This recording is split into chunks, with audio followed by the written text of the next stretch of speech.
друзья, чеснок, да, от чеснока. Вот эти вот палочки, наверняка вы все их выкидываете. А вы их не выкидываете.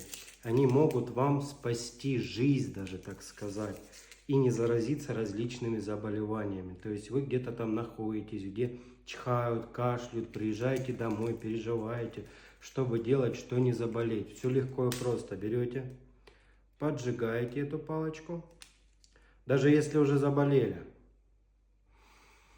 И вдыхаете вот этот дым. Даже если вы запахи потеряли, вот дышите вот этим запахом, он очень лечебный, друзья. Пользуйтесь.